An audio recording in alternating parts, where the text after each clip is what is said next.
Now from Ozarks First, you're watching Color 10 News at 5. And first here at 5 tonight, heavy downpours in Branson overnight caused widespread flooding across parts of our area. Good evening once again to you. I'm David Oliver. And I'm Crystal Blair. Thanks for joining us here at 5. In addition, utility crews are working right now to repair power lines that were toppled by high winds. Not too many happy campers at the Branson City campground after floodwaters took their toll on the grounds, including the parking lots. Down power lines were a problem on Highway 76 near the Branson Landing, as well as rock slides from the end of the road all the way out to Lake Taneycomo.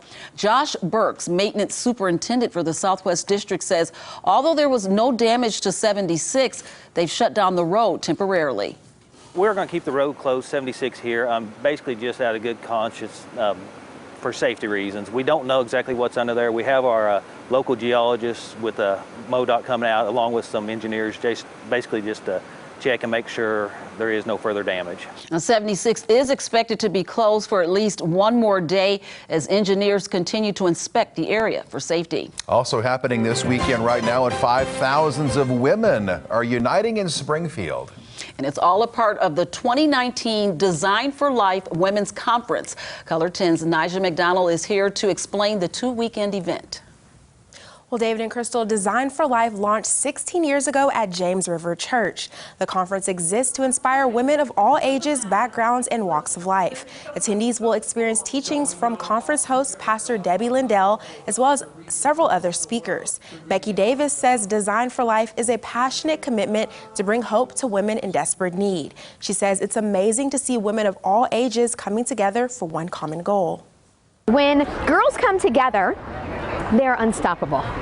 And when they come together under the cause of sisterhood, when they come together as sisterhood, pushing forward and pushing back darkness and pushing forward into what Jesus has for them to do, there's nothing that they can't accomplish. Well, this weekend, the event is at JQH Arena and will run through tomorrow afternoon. All right. Thank you so much, Nija. It's a big day if you're a shelter dog at the Springfield Humane Society as they celebrate a brand new playground.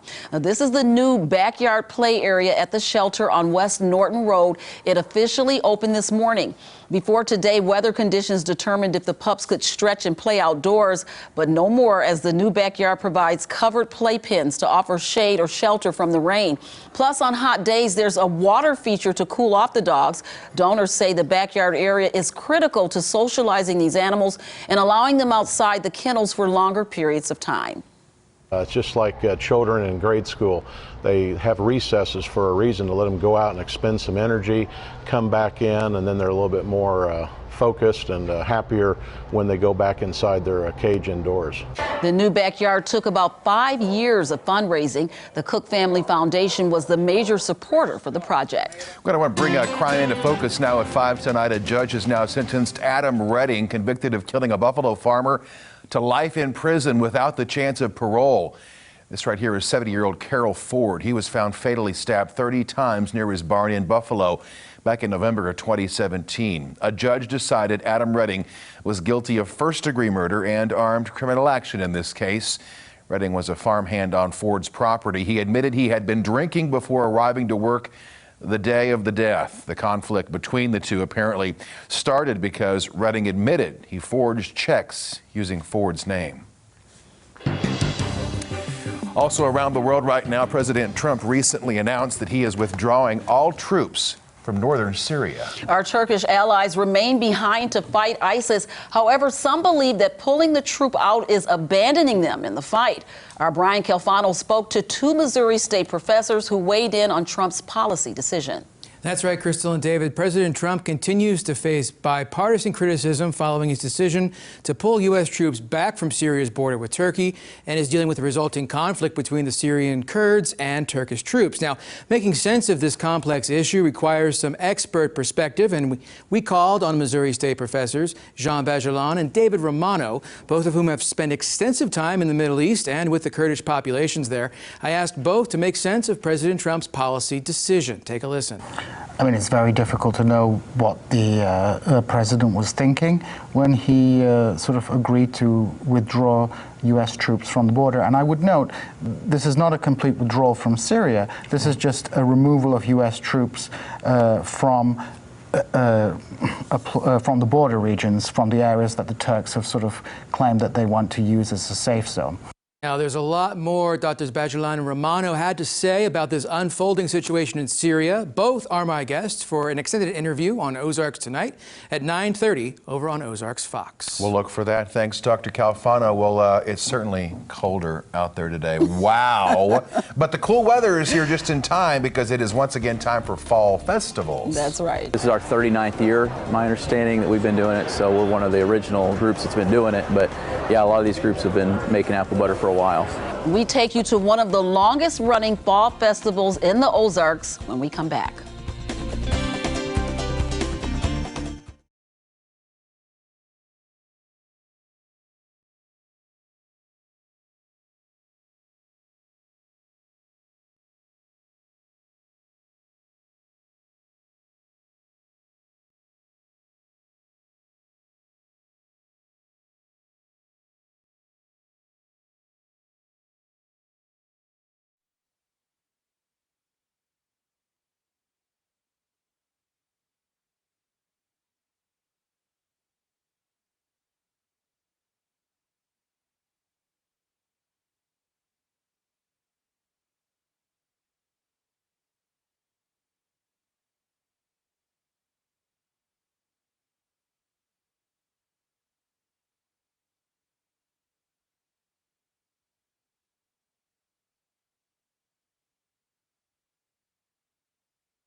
Around the Ozarks now this Friday at 5, the 53rd annual Apple Butter Making Days started today in Mount Vernon. It's a 3-day festival with free admission where you can sample and stir apple butter, watch the parade, and visit nearly 500 booths. There will also be a car show there, wiener dog races, live entertainment, and of course, fair food. You're going to find something. Yes, you will. Yeah, no matter what. You know, whatever your food tastes are, you're going to find something good to eat. And whatever your craft tastes are, you know, we have it right here. This story's making us hungry, isn't it, Crystal? Yes, it is. Now, although things are shutting down, of course, with today within the next hour or so, it's all going to start back up again at 9 tomorrow morning on the square there in downtown Mount Vernon. And we also want to remind you of a couple more fall festivals happening this weekend. If you drive east of Springfield on the Highway 60, you can check out the Kabul Farm Fest. This festival kicked off today, but the fun continues tomorrow inside the Ozarks Expo building from 9 to 4. It's filled with vintage vintage farm equipment, live entertainment, craft, vendors, tractor pulls, and much more. Or you can drive south of Springfield on Highway 65 to check out the Hollister Grape and Fall Festival. Now, this one lasts all day. It kicks off at 10 in the morning and goes until 10 at night on historic Downing Street. Live entertainment, food, craft booths, and a kid zone are only a few of the things that you'll see there. The festival features a grape stop in the afternoon and a street dance at night. Also want to let you know Greene County residents can soon start signing up for holiday assistance through Crosslines. Residents can apply for holiday food baskets and the toy store beginning Monday, the 14th of this month. That's next Monday. The applications can be submitted at Crosslines on North Glenstone until Friday, October 25th. Well, here's a live look outside. The clouds continue to clear out and temperatures continue to drop. Chief Meteorologist Jamie Warner is up next to tell us just how cold it could get tonight.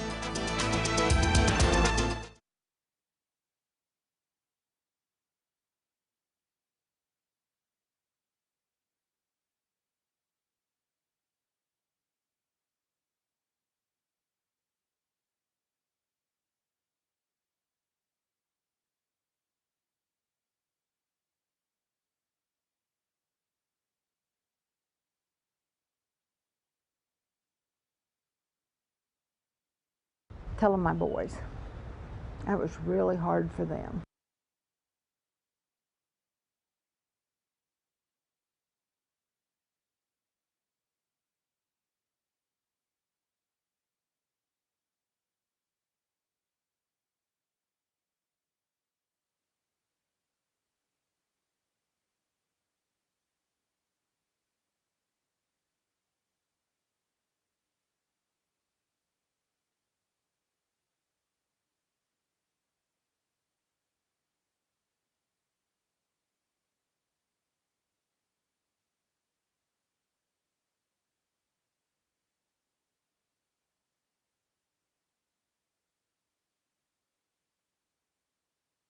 Telling my boys. That was really hard for them. They didn't know what to do. There was nothing they could do.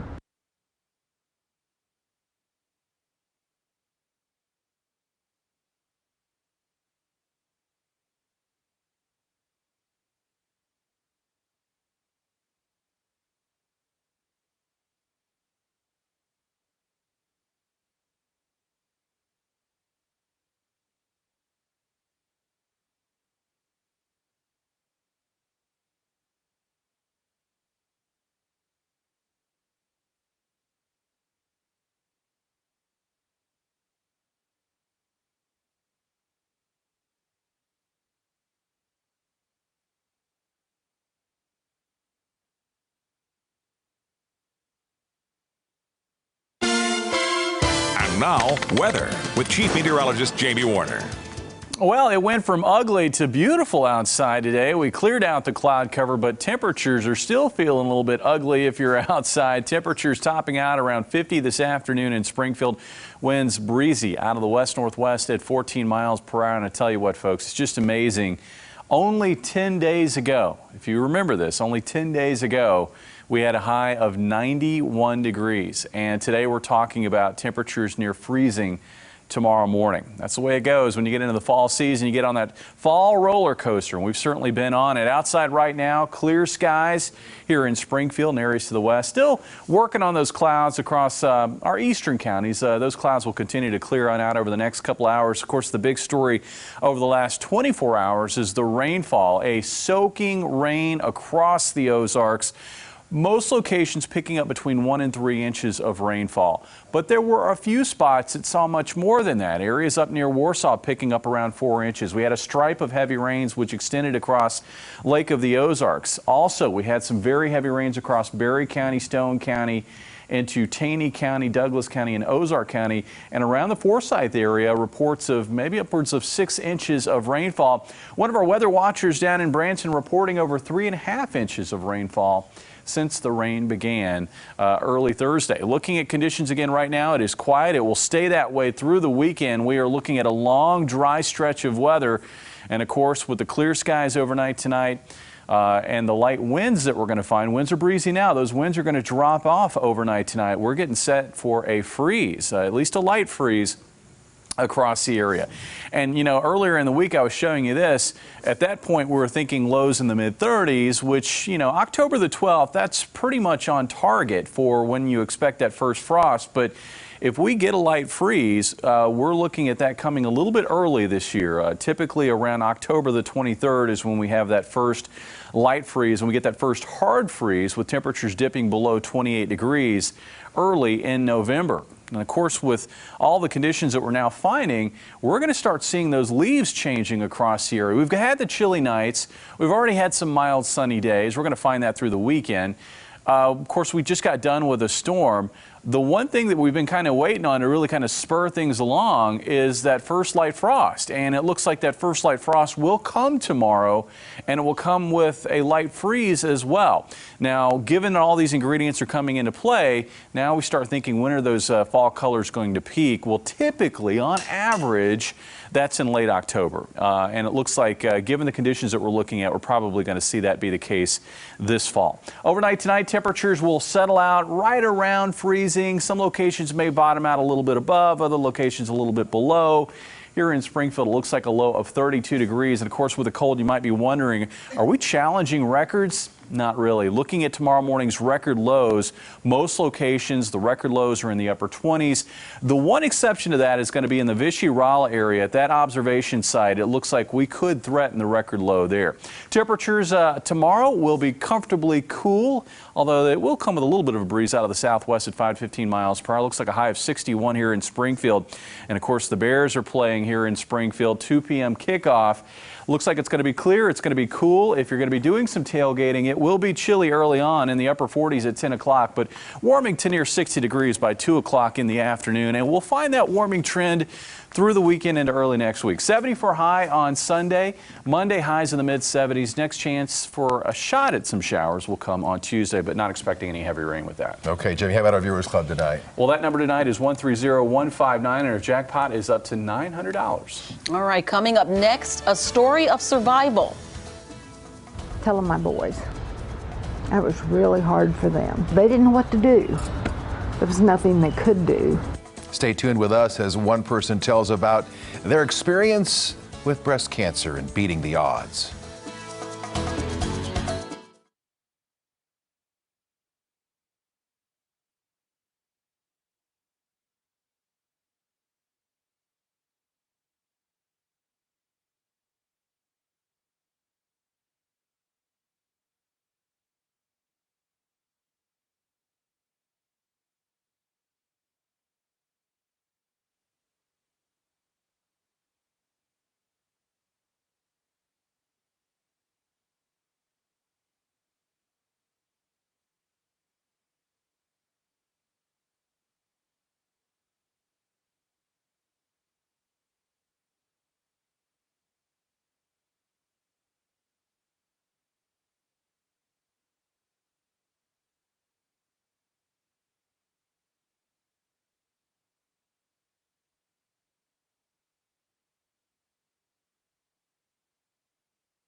Well, and more local news for you as we continue to highlight the American Cancer Society's Portraits of Hope.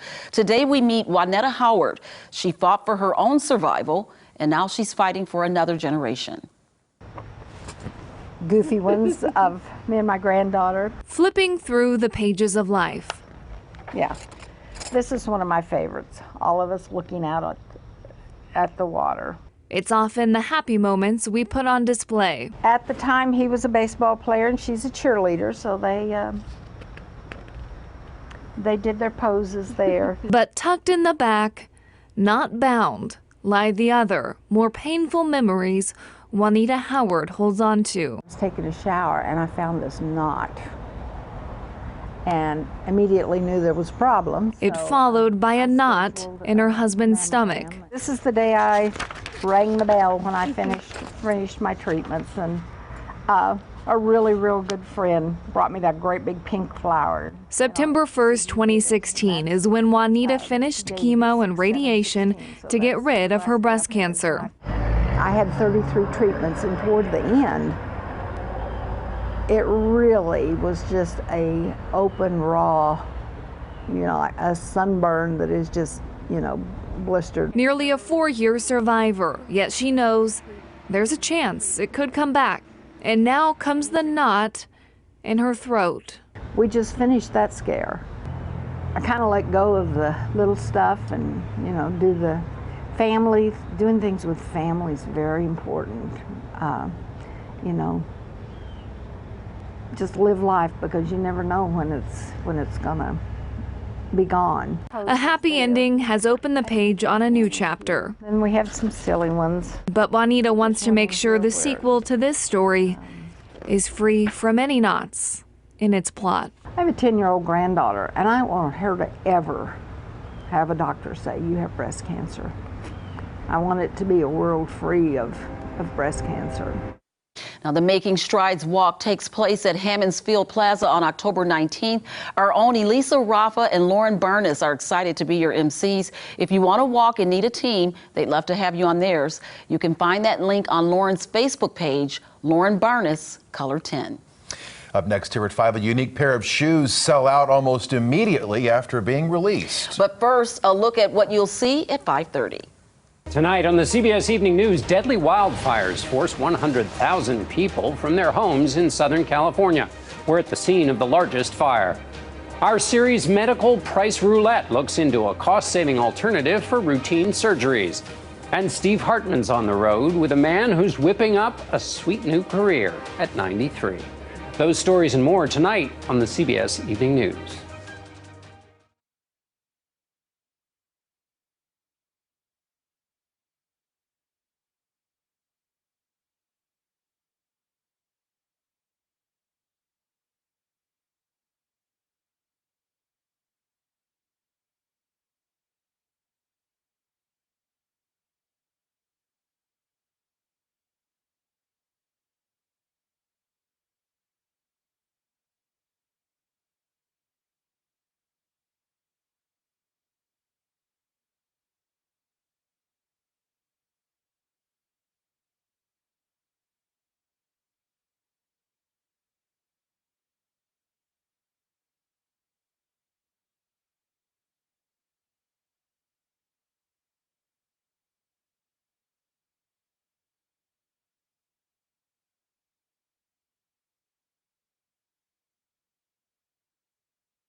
Well, finally here at 5, a shoe company says you can walk on water in these sneakers, and they're technically not wrong. These are the Jesus shoes for a cool $1,400 and some change. Right.